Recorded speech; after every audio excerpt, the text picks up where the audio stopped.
Love Beyond Borders. A Korean CEO's heart-stopping romance with an African waitress. The neon lights of Seoul blurred through the rain-soaked windows of an exclusive restaurant where Hyun-woo sat alone, his perfectly tailored suit untouched by a single drop of water. His sharp features and intense gaze had turned heads the moment he entered, but he barely noticed. Another carefully arranged meeting had ended exactly like all the others. Polite conversation about family connections, thinly veiled interest in his fortune, and absolutely zero genuine connection. The woman who had just left seemed more interested in photographing the expensive wine than actually getting to know him. Hyun-woo loosened his tie as he paid the bill, frustration simmering beneath his calm exterior. His mother's matchmaking campaign had become relentless over the past year. As CEO of Shin Enterprises and one of Korea's most eligible bachelors, he was expected to marry well, to choose a partner who enhanced the family brand. But every introduction felt like a business transaction rather than a path to happiness. He craved something real, something that made his pulse quicken for reasons that had nothing to do with quarterly earnings or stock prices. His phone buzzed insistently on the marble table. His assistant was calling about a critical business matter that required his immediate attention in Accra, Ghana. An investment opportunity that couldn't wait. Hyun-woo closed his eyes briefly, already exhausted by the thought of another international trip filled with presentations and negotiations. But business was business, and he had responsibilities that couldn't be ignored. 4 days later, Hyun-woo stepped off the plane into the warm embrace of Accra's evening air. The city thrummed with life in a way Seoul never did. Vibrant fabrics in every direction, music pouring from open doorways, the rich aroma of grilled meat and spices filling his senses. His hotel was sophisticated and modern, offering a bubble of familiar luxury in this new environment. The meetings were scheduled to begin after the weekend, giving him unexpected free time in a city where he knew no one. Jet-lagged and restless at nearly 1 a.m, Hyun-woo found himself wandering down to the hotel restaurant. The space was mostly empty, just a few scattered guests finishing late meals. He chose a secluded table in the corner, hoping to disappear into his thoughts for a while. Then she appeared. Destiny moved through the restaurant with an effortless confidence that immediately caught his attention. Her skin was a beautiful deep brown that seemed to glow in the warm lighting, and her hair was styled in intricate braids that framed her face perfectly. She wore the simple black and white uniform of the waitstaff, but something about her presence transcended the ordinary. Hyun-woo watched as she interacted with an older couple at a nearby table, her laughter genuine and contagious as she patiently explained the menu items. There was a kindness in her eyes, an authenticity that felt like fresh air after months of superficial encounters. His heart did something unexpected. It stumbled, then raced. When Destiny finally approached his table, her warm smile directed at him, Hyun-woo found himself momentarily speechless. "Good evening. Welcome to our restaurant. What would you like this evening?" Her accent was musical, her English clear and friendly. "Coffee. Black," he managed, defaulting to something simple while his brain caught up. Destiny's smile widened slightly, a hint of playfulness entering her expression. "Coffee at 1 a.m. You must be tired from traveling. Can I suggest our wache with chicken? It's comfort food, and you look like you could use some comfort." Hyun-woo had no idea what wache was, but he found himself nodding. "Sure. I'll try it." "Good choice," she said with approval before heading toward the kitchen. Hyun-woo exhaled slowly, surprised by his own reaction. He dealt with high-pressure situations daily, negotiated multi-million-dollar deals without breaking a sweat, but a kind smile from a waitress had left him off balance in the best possible way. The next morning he returned for breakfast, and then lunch. By the third day, his assistant Sangmin started giving him curious looks. "Sir, the hotel has room service if you prefer privacy for your meals," he suggested carefully. Hyun-woo ignored him, making his way to the restaurant once again. Over the following days, conversations with Destiny became the highlight of his trip. During slow periods, she would linger at his table, and they would talk. She told him about growing up in a large family, how she was working to save money for culinary school because she dreamed of becoming a chef. She asked him about Korea, about what it was like growing up there, whether he enjoyed his work. Never once did she ask about his wealth or his company, even though his expensive clothes and watch surely signaled his status. She talked to him like he was just another person, and that felt revolutionary. For the first time in years, Hyun-woo felt seen for who he was rather than what he represented. But reality has a way of intruding. Sang-min pulled him aside one afternoon with a worried expression. "Sir, I must speak frankly. Your mother has been calling constantly. She's growing suspicious about why your meetings are extending so long. If she discovers you're spending time with a waitress, there will be serious consequences." Hyun-woo's jaw tightened, but he said nothing. He knew Sang-min was right to be concerned. That evening, his mother called again, her voice sharp with impatience cutting through the phone. "Hyun-woo, when exactly are you planning to return? Director Kim's daughter has been waiting very patiently to meet you. This connection could be very beneficial for the company's expansion. The negotiations here are more complex than anticipated." Hyun-woo deflected smoothly, the lie tasting bitter on his tongue. In truth, the business had concluded 3 days ago. He was staying because of Destiny. Meanwhile, Destiny's own confusion was growing. This impeccably dressed, obviously wealthy Korean man kept returning to the restaurant, kept finding reasons to talk to her, kept looking at her with an intensity that made her pulse race. But she wasn't foolish. She'd overheard other guests talking about him in hushed tones, mentioning his company and his status. A man like that didn't belong in her world, and her world certainly didn't belong in his. One night after her shift, she found him waiting by the staff entrance, leaning against an expensive car she'd noticed parked there for days. "We need to talk," she said, her arms crossed defensively. "I agree." Hyun-woo straightened, concern flickering across his features. "Why didn't you tell me who you really are?" The question came out more accusatory than she intended. "Because I wanted you to know me first. Not my title, not my family name. Just me." Destiny studied his face, searching for dishonesty. "But what's the point of all this, Hyun-woo? What exactly are we doing here?" He moved closer, his voice dropping to something vulnerable. "I don't have all the answers figured out yet. But I know I don't want to leave Ghana without understanding what this is between us." Before she could respond, his phone shattered the moment with its insistent ringing. His mother's name flashed across the screen. Hyun-woo answered, his expression hardening as he listened. "Your assistant finally told me the truth about your activities there." His mother's voice was cold enough that Destiny could hear it from where she stood. "Wasting your time and damaging your reputation over some restaurant worker. This ends now." "Mother, you don't understand." "I understand perfectly. You have obligations here. I've arranged another introduction with Director Kim's family for next week. Don't make this more difficult than it needs to be." "I'm not interested in arranged introductions anymore," Hyun-woo said firmly. His eyes locked on Destiny's face. The silence on the other end was absolute. Then his mother's voice returned, dangerously quiet. "I'm sorry, what did you just say to me?" "I said I'm not interested. My personal life is my own to decide." Destiny's eyes widened in shock. The respect for parental authority in her own culture was paramount, and she imagined it was similar in his. What he was doing felt monumental. His mother's response was swift and cutting.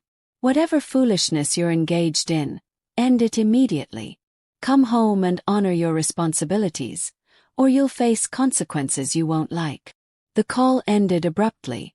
Hyun-woo lowered the phone, his hand trembling slightly. He turned to Destiny, who looked simultaneously awed and terrified. "You shouldn't have done that," she whispered. "I should have done it months ago." "Hyun-woo, listen to yourself. We live on different continents. You have a company to run, a family expecting things from you. I have my own dreams here. How could we possibly make this work?" He closed the distance between them, his voice intense.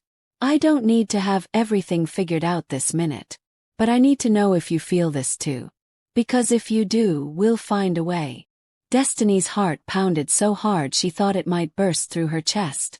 Part of her wanted to leap into his arms and say yes to everything. But fear held her back, whispering doubts about impossible circumstances and inevitable heartbreak. Before she could form words, the sound of an expensive car pulling up made them both turn. A woman emerged from the back seat, her posture radiating authority and displeasure. She was dressed in an immaculate designer suit, her hair styled perfectly, her expression carefully controlled but clearly furious. Two men in dark suits followed her, along with Sangmin looking absolutely miserable. So this is where my son has been hiding, the woman said, her voice carrying despite its measured tone. Hyun-woo went completely still. Mother! Mrs. Shin's piercing gaze swept over Destiny with barely concealed contempt before returning to her son. Get in the car. We're leaving immediately. No. His mother's eyebrow arched dangerously. Excuse me.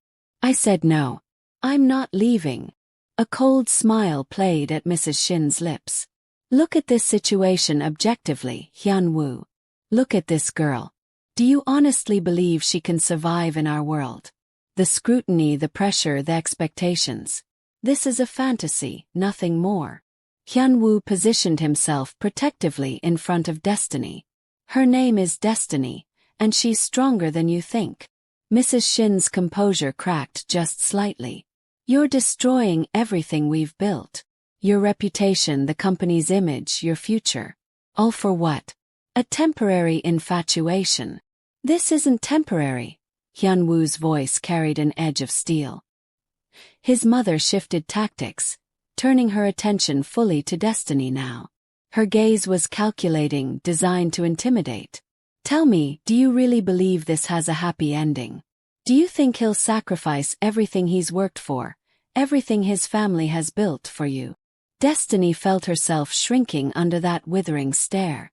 The confidence she'd felt moments ago evaporated, replaced by crushing self-doubt.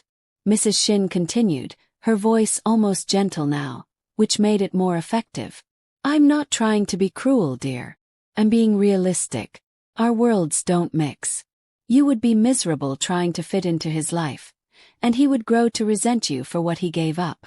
That's enough, Hyun-woo snapped, but his mother ignored him. Before anyone could say more, Hyun-woo's phone rang again. This time the screen displayed a name that made his face go pale. Director Kim. Mrs. Shin's smile turned triumphant. You see. Your obligations are calling. You cannot run from them. The phone continued ringing, each tone feeling like a countdown. Hyun-woo stared at it, his mind racing through possibilities and consequences. Answering meant stepping back into the cage his mother had constructed for his life. Not answering meant burning bridges that his family had spent decades building. Then, in a move that shocked everyone watching, Hyun-woo switched his phone completely off and dropped it into his pocket. Sangmin made a strangled sound. One of the bodyguards shifted uncomfortably. Even Destiny stared at him in disbelief. Mrs. Shin's face remained eerily composed, but her voice dropped to something dangerous. You've just made an enemy of one of the most powerful families in Seoul. Hyun-woo met her gaze without wavering. Then I'll deal with the consequences. But I'm done living the life you've planned for me.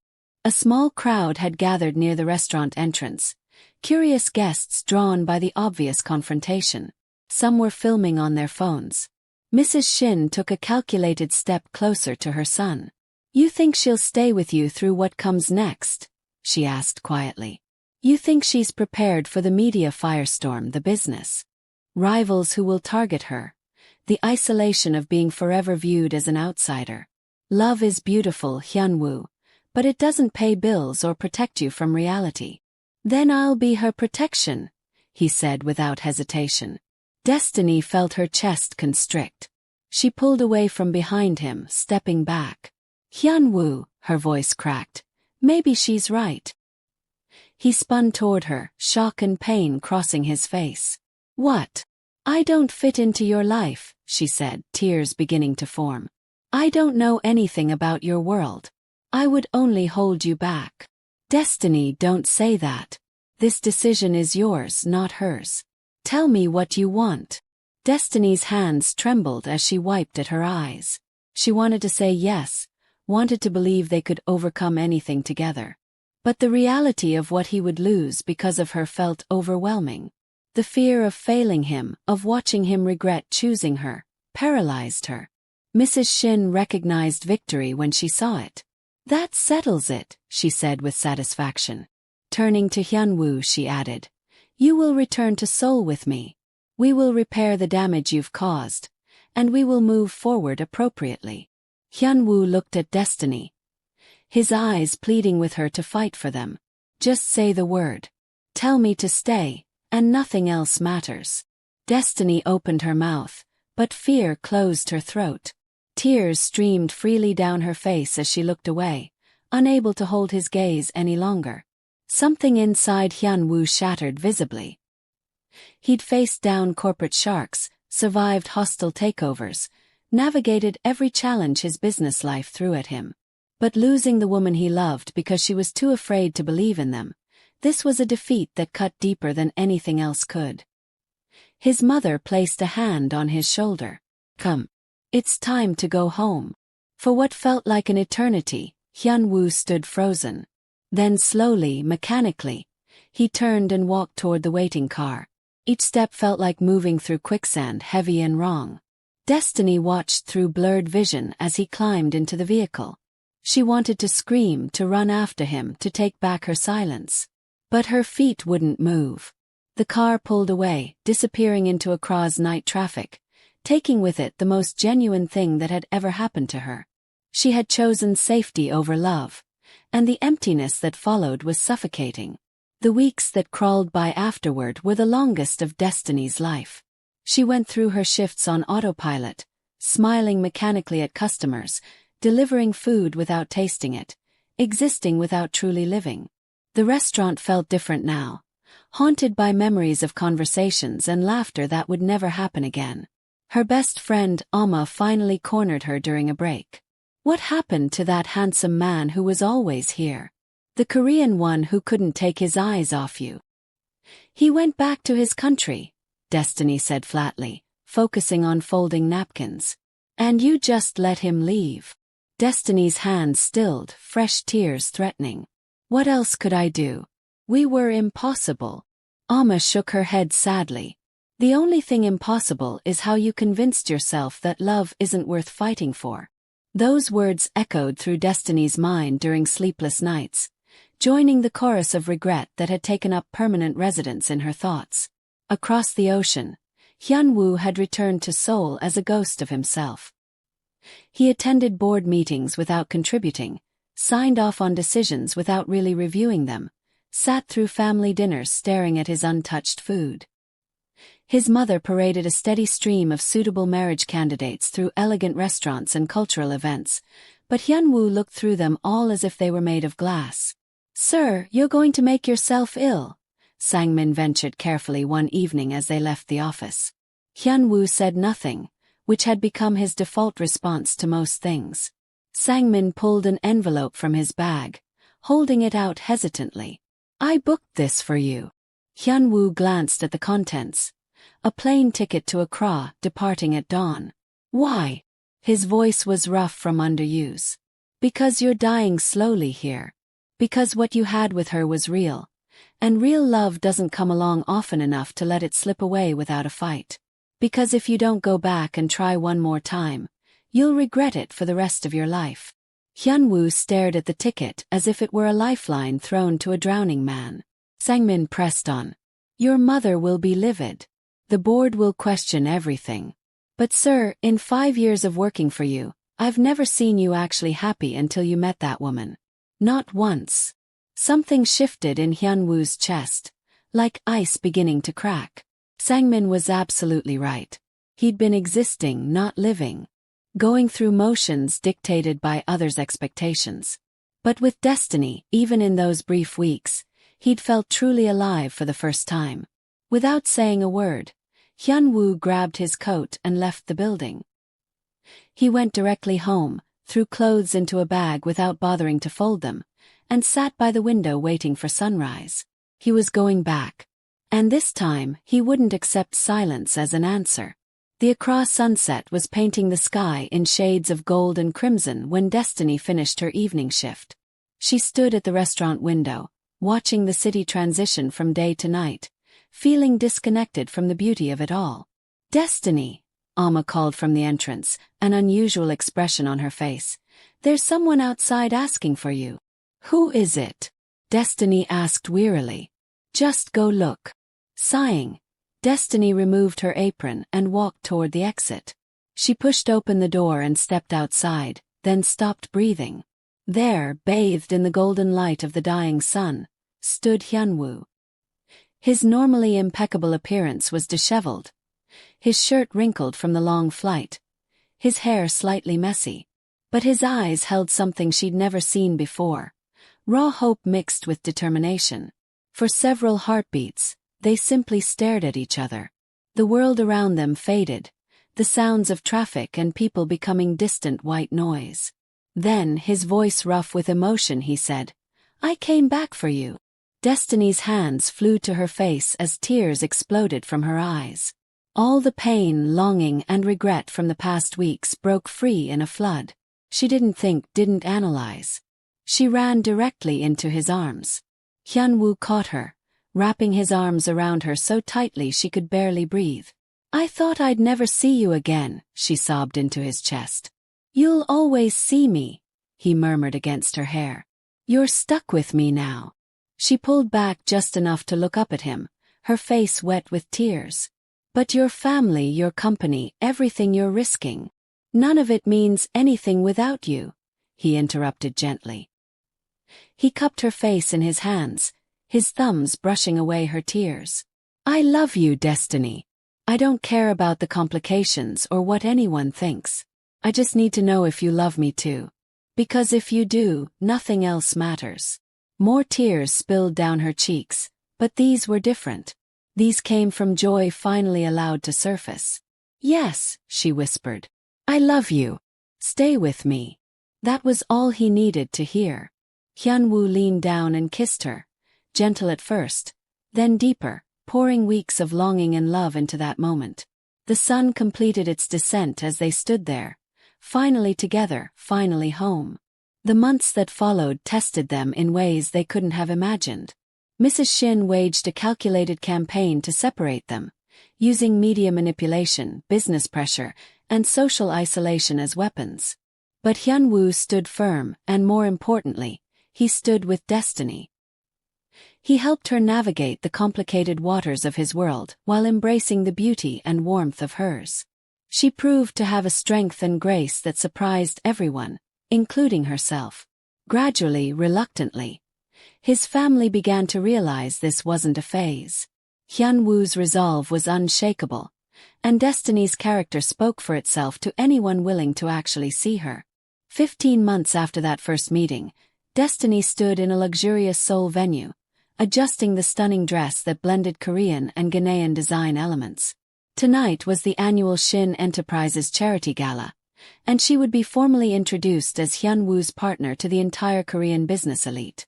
Her hands trembled slightly as she smoothed the fabric. A knock at the door made her turn. Hyun-woo entered, devastatingly handsome in a perfectly fitted tuxedo. His face lit up the moment he saw her. "You're absolutely stunning," he said, offering his arm. She took it, intertwining her fingers with his. "I'm scared." "I know. But I'm right here, and I'm not going anywhere." Destiny smiled, drawing strength from his presence. "Then let's do this." Together they entered the ballroom. Hundreds of faces turned toward them, whispers rippling through the crowd like wind through grass. But Destiny held her head high, her hand firmly clasped in Hyun-woo's. They had fought through cultural barriers, family opposition, geographic distance, and their own fears to be here. And they had won. As they moved through the crowd, Destiny spotted Mrs. Shin across the room. The older woman's expression was carefully neutral, but she gave a small, barely perceptible nod of acknowledgement. It wasn't warmth, not yet, but it was recognition. And for now that was more than enough. Love had bridged the gap between two different worlds. Love had given them courage to fight for each other when everyone said it was impossible. And love would continue to be their foundation, no matter what challenges tomorrow brought. Because some connections transcend continents, cultures, and circumstances. Some love stories are worth every single battle. And this was theirs. If this story moved you, please like this video and share it with someone who needs to believe in the power of true love. Drop a comment below telling us what lesson you took away from Hyun-woo and Destiny's journey. And don't forget to subscribe to our channel for more beautiful stories that remind us why love is always worth fighting for.